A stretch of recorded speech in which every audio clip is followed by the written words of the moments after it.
soy cristiana. ¿Y? Ese es el título, ¿eh? Soy cristiana. Bueno, ahora sí, se quiere empezar a grabar, ahora sí, ¿eh? Soy cristiana. ¿Y? ¿Eso qué implica? Soy cristiana. ¿Y? ¿Sabes cuántas veces cuando hacíamos el trabajo exploratorio por el pastor en los pueblos del interior, yo les cuento para los últimos que se empezaron a congregar después de que ya el trabajo estaba más adelantado, pero al principio íbamos a los lugares y empezaron a hablar del Señor. Y a veces la gente te decía, si yo creo que yo soy cristiano, y si vos vas a encontrar un montón de personas que te van a decir que creen en Dios. Y algunos hasta que te hacen perder el tiempo porque no tienen ganas de tener realmente una verdadera relación con Dios. O sea, ¿qué implica ser cristiano? Y hoy vamos a hablar de esto. ¿Sí? Yo noté 5 puntos de qué es lo que implica ser cristiano. ¿Sí? Muy bien. Así que decía ahora conmigo, soy cristiana. Soy cristiana. Y ahora yo digo, ¿qué? Vamos al punto 1. ¿Qué significa? ¿Qué implica ser cristiano? Implica caminar en el perdón. Y en cada uno de los puntos que vamos a trabajar vamos a ver algo que Dios nos promete sobre eso y algo que nos demanda, algo que nos exige sobre eso. ¿Sí? Una promesa y una exigencia sobre ese tema. Entonces, ser cristiano en primer lugar implica caminar en el perdón. La promesa de Dios en 1 Juan 1:9, ¿cuál es? 1 Juan 1:9. Sí. ¿Leo el versículo? Sí. Si confesamos nuestros pecados, Él es fiel y justo para perdonar nuestros pecados y limpiarnos de toda maldad. Entonces, ¿qué nos promete Dios? Nos promete perdonarnos, guiarnos, limpiarnos. Muy bien. Caminar en perdón. Tenemos promesa de Dios de que Él nos perdona, justamente como escribió la hermana ahí. Pero también Dios nos exige algo sobre el perdón. En Mateo 6:12, lo tenían por acá. ¿Qué nos pide? ¿Qué nos exige Dios sobre el perdón? Te robaste la... Señor, se copió. Bueno, exactamente. Entonces, una de las cosas que implica ser cristiano es vivir en el perdón, experimentar el perdón, ya no la culpa, sino el perdón que Cristo derramó en esa cruz, pero también perdonar a los demás. Dice, y perdona nuestros pecados y nuestras ofensas o nuestras deudas como nosotros perdonamos a los que nos ofenden, a los que nos lastiman, a los que nos estafan, a los que nos ultrajan, a los que nos maltratan, a los que... ¿Sí? Entonces, es aceptar ese perdón, pero también soltar perdón. Eso implica el ser cristiano. En segundo lugar, ¿qué implica ser cristiano? Implica conversar con Dios. Y eso nosotros lo llamamos con una simple palabrita sencilla, que es ¿cuál? Orar. Oración, orar. Muy bien. Sobre la oración tenemos también que hemos seleccionado una promesa y una exigencia de Dios. ¿Cuál es la promesa de Dios en el Salmo 34:15? Dios nos escucha. Dios nos escucha. Ser cristiano implica también hablar con Dios. En esa relación personal sabemos que Él nos escucha, pero a su vez tenemos una exigencia de Dios. En Romanos 12:12 debemos ser constantes en la oración. ¿Sí? ¿Qué significa ser constantes en la oración? Lo que el pastor nos enseñó en un término muy sencillo como la oración portante. Voy llevando la oración a todos lados. Yo siempre cuento lo mismo, creo que fue el año pasado o el anteaño, iba caminando y yo no tenía un mes. Mi nene tenía que ir a un cumpleaños. ¿Sí? Te lo hago resumida la historia. Obviamente, si va a un cumpleaños, vos invertís en un buen regalito. ¿Sí? Porque la familia me tiene una fiestita, vos invertís en un buen regalito. Entonces digo, señor, si le compro un regalo, mi hijo tiene que ir con una remera vieja al cumpleaños. No quería que fuera con una remera vieja. Entonces, yo iba, le llevamos el regalo, pero no me alcanzaba para comprar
O sea, fue así, pero ¿qué es lo que entendí? Que Dios escucha esas oraciones importantes también, ¿no? Entonces, constantes en la oración. Primer punto, ¿qué significa ser cristiana? ¿Qué implica ser cristiana? Primero, Recibir el perdón y perdonar. muy bien, caminar en el perdón. En segundo lugar, ¿qué implica ser cristiano o cristiana? Orar y ser constantes en la oración, ¿sí? Sabiendo que Dios nos escucha. Tercer lugar, ¿qué implica ser cristiana? Meditar en sus palabras. ¿Cuáles son las palabras de Dios? ¿Dónde están? La Biblia. En la Biblia. Tenemos una promesa en Salmo 19, del 7 al 11. ¿Cuál es la promesa de Dios o cuáles son las promesas de Dios si leemos la palabra? Sí. Vamos a tener un buen testimonio. Mira, si lo leemos detenidamente, en ese pasaje dice que se va a convertir el alma, que vamos a recibir sabiduría y caminar en sabiduría, que vamos a tener alegría y que va a haber recompensa. En un solo versículo, no, en 3 versículos tenemos todas estas promesas de parte de Dios al leer la palabra. Leemos la palabra y recibimos conversión del alma, es decir, ¿qué es convertir? Convertir es algo que estaba en un estado y transformarlo a otro, ¿no? Es decir, que si había una alma amargada, se transforma en un alma más amargada. No. No. Un alma gozosa, un alma libre, un alma sin culpa. Entonces, hay conversión del alma. Si había necedad, terquedad o ignorancia, ¿qué va a haber ahora? Sabiduría. Si había tristeza, va a haber alegría y por supuesto va a haber recompensa de Dios. Todas esas promesas tenemos de parte de Dios por leer la Biblia. ¿Qué implica ser cristiano? Leer la palabra, meditar en la palabra, pero hay una exigencia de parte de Dios en Deuteronomio 4, 39 y 40. Biblia, Deuteronomio 4, 39 y 40. Acá. ¿Cuál es la exigencia? No me leas el pasaje porque en el no vamos a llegar, pero decime la exigencia. Guarda tu mandamiento. Muy bien, es aprender los mandamientos de Dios, reflexionar y obedecer. Es lo que ella dijo, guardar los mandamientos. Aprender, reflexionar y obedecer. ¿Cuántas están viniendo a los cursos de discipulado? Póngase aquí. ¿Quién más? ¿Dónde se detiene, hermana Bárbara? ¿Alguien más está aquí? Vamos a darle un fuerte aplauso.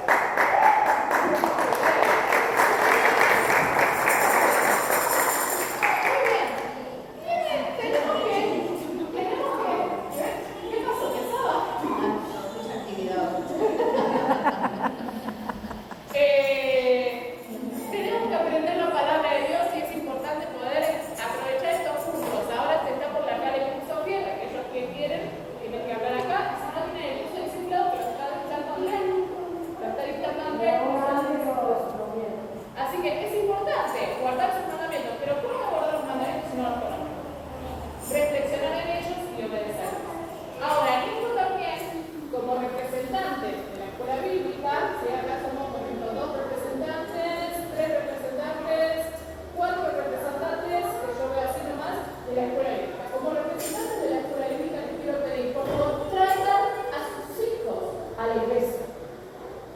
Tráiganlos, no solo se los pido, se los ruego, tráiganlos a la iglesia. ¿Qué hace ruido? Va a hacer ruido porque es un niño. ¿Que te va a molestar a vos como mamá? Y sí te va a molestar, no te van a llorar, todas pasamos por esa etapa. ¿O no? Bueno, yo por ahí más tranquilo. Ella tenía de los chicos santos, ¿verdad? Ella lloraba, yo lloraba, dale, mamá.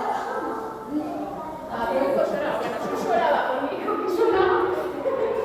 Yo me acuerdo paquete, teníamos en ese tiempo los bancos, y mi hijo, claro, me veía correr por todos lados, y yo me ponía la pierna y me hacía fuerza para salir de atrás del banco. Y yo lo dejaba, y te das a te llevo al fondo, te llevo al fondo. Voy a la gente te lleva al fondo, mira, no soy la única que lleva a sus hijos al fondo, Levante la mano la que llevan a sus hijos al fondo. Era para corregirlos. Con amor. Con una advertencia. Ah, bueno, yo también me llevaba. Claro, ella decía. Y era cortito el camino a casa, Nuria. Era cortito, yo decía, ay, hermano, quédense ahí, que es administrado. ¿Cuántos hijos me Venía uno de afuera y decía, che, qué lindo que está la hermana, que todos quieren mostrar. Yo también conocí el baño.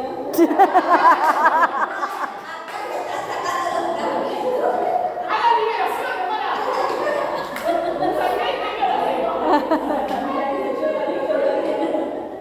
Bueno, entonces, traigan a sus hijos a la iglesia. Pero qué caso de Mirá qué bien que seguimos.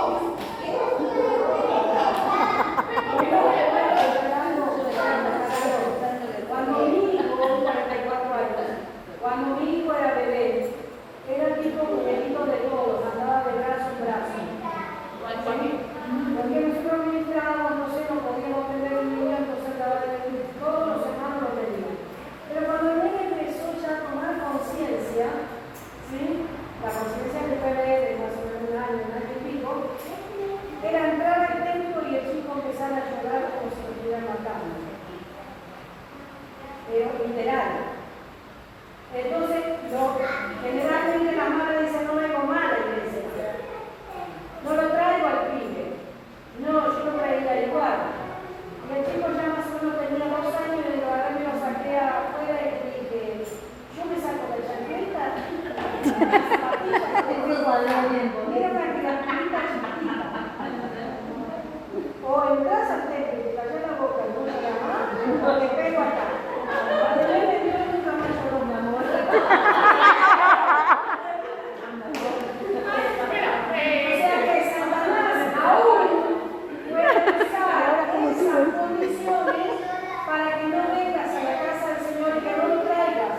Y yo puedo decir que mi hijo no solo lo traje, sino que después vivió, a partir de los 3 años, vivió en la iglesia y hoy puedo decir que es un siervo del Señor. Entonces, pero tiene mucho que ver con a veces con el hecho de traerlo a la casa del Señor. Es muy triste, y se lo digo, esto toda esta parte es un paréntesis, no es parte del mensaje, pero es muy triste cuando hay cumpleaños y se te ocurre hacerlo justo el mismo horario de escuela bíblica. O decir, tenés un día a la semana escuela bíblica, no hazlo antes o después del ministerio, para que el niño esté en la casa, después llega la adolescencia y estás, bueno, porque sí, porque se apartó, y yo te diría, hermana, pero cuando tenía el cumpleañito te lo llevabas al cumpleañito. Entonces, si aún trayéndolo toda la infancia a la iglesia, es difícil que la adolescencia tome su decisión por Cristo, ¿cuánto más cuando vos no le exigís desde pequeño y no lo quieres hacer aquí? Porque hay promesa de Dios. ¿O no hay promesa de Dios para vos? Hay promesa de Dios. Es, y yo la creo, es, aunque fuere viejo, no se apartará de él, pero para eso hay una hermana, instrúyelo en su camino. Y sí suena un reto, porque a veces realmente me agarra celo por las cosas de Dios. Digo, ¿cómo, hermana? ¿No reaccionás a que tu hijo tiene que estar en la casa de Dios? ¿Es horario lo llevas un planito? Llevar un planito y decir, mira, lo retiro antes porque tiene que ir a la iglesia. En ese horario no hace fútbol. En ese horario no hay otra actividad. En ese horario tiene que estar en la iglesia. Cierro el paréntesis. Entonces, soy cristiana. ¿Y qué? ¿Qué implica esto? No te parece esa parte, Pero me imagino que está grabado. Entonces, implica, 1, caminar en perdón. ¿Por qué? Porque Dios nos perdona, pero a su vez debemos perdonar a otros. Implica 2, conversar con Dios en oración. ¿Por qué? Porque seremos oídos, pero debemos ser constantes. 3, implica meditar en sus palabras en la Biblia. ¿Por qué? Porque tenemos promesa de conversión, sabiduría, alegría, recompensa, y también tenemos la exigencia de parte de Dios de aprender, reflexionar y obedecer la palabra de Dios. Se trata de ser maestro, ¿no? Sí. 4. ¿Qué implica ser cristiana? ¡Eh! El premio, Ana. Te lo debe Ana. Salmo 133, 1 al 3. ¿Cuál es la promesa de Dios? Esa la saben todos. Porque allí hay Bendición y vida eterna. hay bendición cuando estás congregado. Hebreos 10:25. ¿Cuál es la demanda? No dejar de congregarse. La demanda es que te congregues, hermanas. Si quieres ser bendecido, congregate. Simple. O sea, si hay bendición al congregarse, no te dejes de congregar. ¿Sí? como, no sé, ¿qué podría ser? Así, una cosa y la otra que tienen disputas. Si querés ir a la costa, ahí tiene que estar la rueda de auxilio claro. O sea, una cosa sin la otra nada. Un auto sin rueda hasta la costa no llega. O sea, un salvaje, ¿no crees? Después me tuve que contar cuánto me lo bajaba para 10 pesos. Bueno, ¿qué implica ser cristiana? Servir. Y la promesa de Dios en Juan 12:26 es que cuando vas a servir vas a tener que. ¿Qué sería? Juan 12:26. Sí, pero ¿cuál es la promesa de Dios? Vamos a buscar Juan 12:26 y me lo dicen ustedes. Yo se lo digo, Atentas los oídos. Atentos.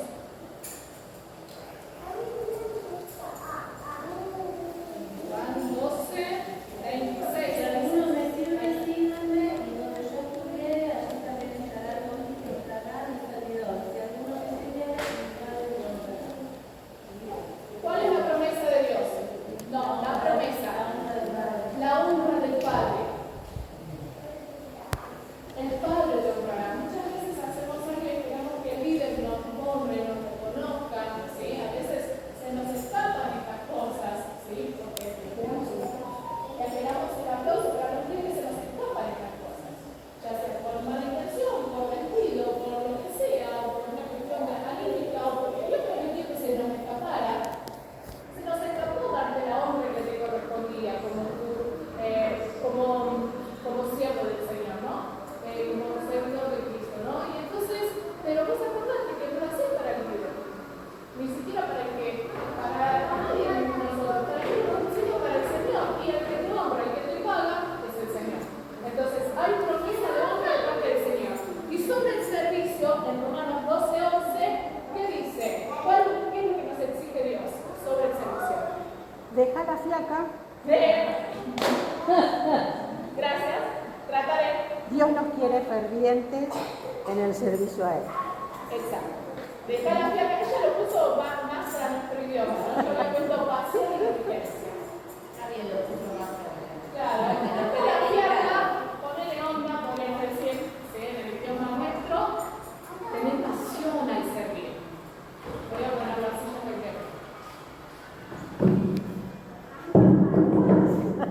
tema. Ay, Dios. No estás ordenando, te lo aviso, ¿eh? Ahora se le antoja bien. No, ponle un poquito de onda, ponle pasión, dejá la fiaca, ¿viste? Ponele onda y sé diligente al servir, ¿sí? Es lo que Dios te demanda. Entonces, vamos a ver si aprendimos los 5 puntos. Soy cristiana, ¿qué implica esto? 1, Caminar en el perdón. caminar en el perdón. Eso debemos recordar. Somos perdonados, debemos perdonar. 2, ¿qué implica ser cristiana? Orar, conversar con Dios, ¿sí? Seremos oídos, y como ella dijo, hacerlo de forma constante. 3, ¿qué implica ser cristiana? Ese es el 2. El 3, meditar en la palabra, ¿sí? ¿Por qué? Porque vamos a tener, hay promesa de conversión, sabiduría, alegría, recompensa, y tenemos la exigencia de Dios de reflexionar, aprender y obedecer la palabra. 4, ¿qué implica ser cristiana? Congregarse. Congregarnos, ¿sí? Porque hay bendición, ¿sí? Y 5, ¿qué implica ser cristiana? Servir a Dios. Servir. Servir con alegría. Con alegría, con alegría. Muy bien. ¿Cuál es la promesa de Dios? Dios nos honrará. ¿Sí? Siempre solemos decir algo de que el Señor es buen pagador. ¿Sí? Y para que pasemos en primer lugar es para el Señor. Sí, compasión y diligencia. Que no te esté, uy, ahí, dale, no voy a preparar el mensaje. No voy a preparar el mensaje. No, yo te da un ejemplo que no es real. Sí. Nuria, dale, recordá que tenés que pasar el mensaje. O sea, creo que estoy insistiendo la hermana, dale, dulce de leche, mar de dulce de leche. No era engordar, era el dulce de leche. Remarlo con él. Entonces, ponerle pasión y diligencia.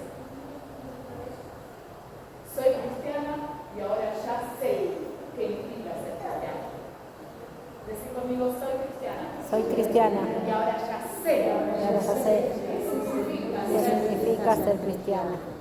Vamos a Efesios 4:15, si no se lo digo yo, Efesios 4:15, y con esto cerramos.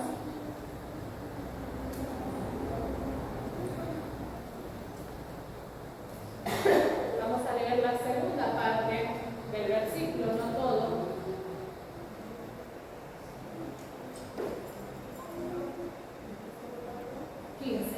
Segunda partecita después de la coma. Si querés leerlo solita ahí, que ahora lo compartimos entre todas.